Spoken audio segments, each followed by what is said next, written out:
Hoy trabajaremos con las teorías de la evolución. Yo sé que a lo largo de millones de años, unas especies se fueron extinguiendo mientras otras se adaptaron y cambiaron, generándose nuevas especies a partir de otras ancestrales. Muy bien, este es el concepto de evolución que surge recién a partir del siglo XIX. Tengamos en cuenta que hasta el siglo XVIII los científicos consideraban que tanto el planeta Tierra como las especies que en él habitan eran inmutables, es decir, que pensaban que no habían cambiado desde que aparecieron. Esta teoría se llamó posteriormente el fijismo. Los fijistas creían que las especies fueron siempre así, que los perros, por ejemplo, siempre tuvieron el mismo aspecto. Así es, pero nadie vio las semejanzas que hay entre ciertas especies animales. Hoy es fácil pensar esto, pero tengamos en cuenta que las ideas van cambiando. A lo largo de la historia, el pensamiento del hombre fue evolucionando. Además, consideremos que las especies aparecen o cambian a lo largo de millones de años y que cada persona vive una porción muy pequeña de la historia de la vida en la Tierra, como si a través de una foto tuvieras que reconstruir la historia de una familia. Y si además no conocían la idea de evolución. Por lo tanto,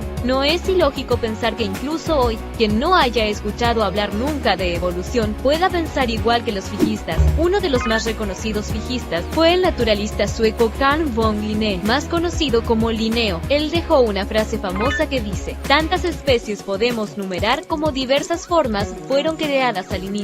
Yo no conozco a Linneo. Mi papá me contó que fue quien ideó el sistema de clasificación de las especies animales y vegetales. Y fue gracias a su maravilloso sistema que aún hoy se utiliza que otra teoría pudo desarrollarse. Su sistema de clasificación permitió que los defensores del transformismo pudieran establecer parentescos entre organismos y así postular la relación entre las especies. ¿Cuáles fueron los primeros trabajos que pensaron la teoría evolutiva desde la biología? Vino de la mano de un científico que a ustedes les va a resultar muy familiar: Erasmus Darwin. ¿Darwin como el que escribió el libro famoso de evolución? El libro famoso que mencionas es El origen de las especies y fue escrito por el nieto de Erasmus, Charles Darwin. Inspirado por los escritos de su abuelo, ideó su tan famosa teoría. ¿Y cómo llegaron los transformistas a saber que las especies podían derivarse de otras más antiguas? Muchos datos fueron aportados por las comparaciones anatómicas entre especies distintas pero emparentadas. Otros datos provienen de la misma historia de la humanidad, como el caso bien documentado de la selección artificial. Más tarde, ya en el siglo XX, los descubrimientos en biología molecular aportaron más datos en su favor, como por ejemplo, el hecho de que todos los seres vivos posean ADN como material hereditario.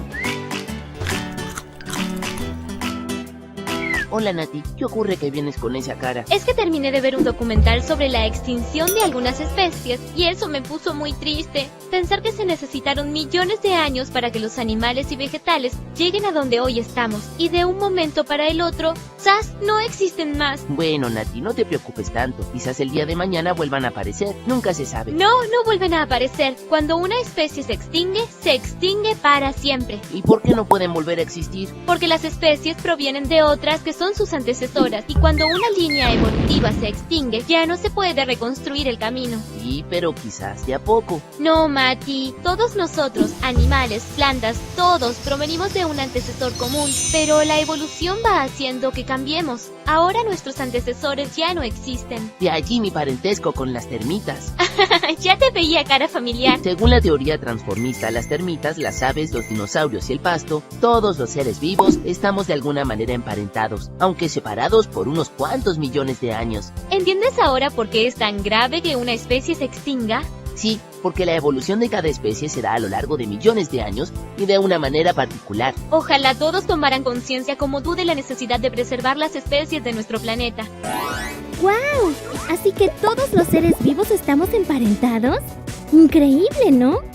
Todas las semanas subimos nuevos videos, así que suscríbete para no perdértelos. Ah, y coméntanos, ¿cómo crees que evolucionará la humanidad? ¡Saludos!